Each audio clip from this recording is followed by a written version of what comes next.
Bom, eu sou a Maria Gabriela e esse é o meu vídeo. Bom, eu vou começar falando pela celulose. E a celulose, ela é o principal componente da parede celular e ela é formada por microfibrilas, o que dão resistência às células, mesmo ela durante a sua expansão. E sem ela não seria possível o suporte para o crescimento. Temos a hemiculose. A hemiculose, ela se conecta com as microfibrilas de celulose e elas funcionam como uma cola, né? O que acaba auxiliando a manter a parede firme e também mais flexível, permitindo que as células se cresçam naturalmente.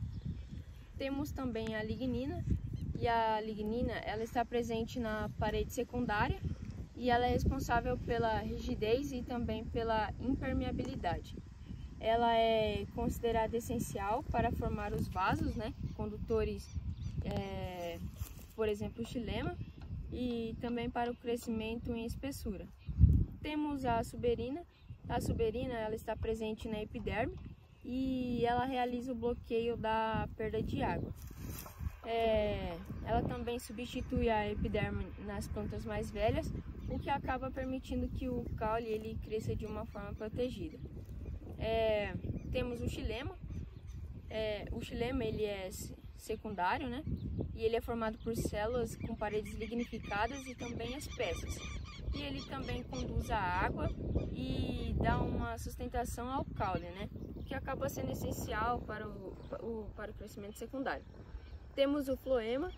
O floema secundário ele também vem do câmbio e as suas células elas têm paredes que são adaptadas para o transporte da seiva elaborada e também para acompanhar o crescimento do vegetal.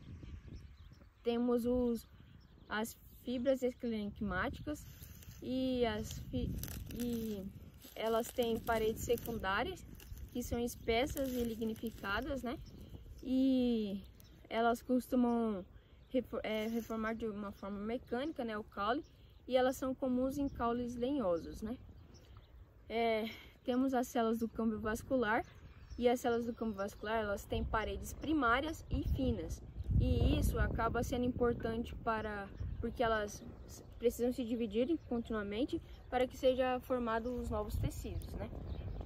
Temos a lignina no xilema. E a lignina no xilema ela forma os anéis de crescimento anuais e elas são visíveis em troncos que são cortados, né?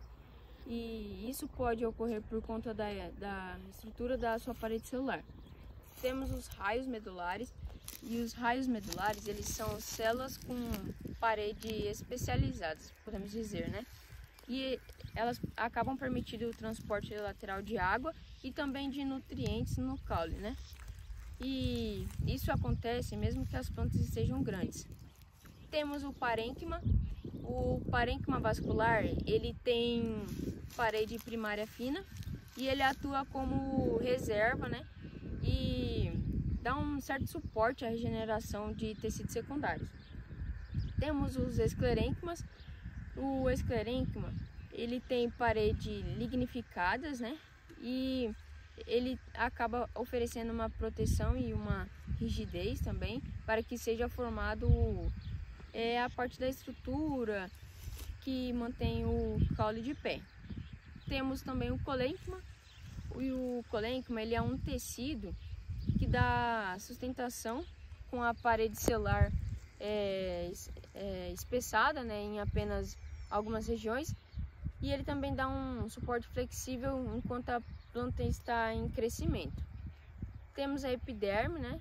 E a epiderme ela substitui a epiderme e elas têm células com paredes ricas em suberinas e isso acaba protegendo a planta com a perda de água e também a entrada de patógenos.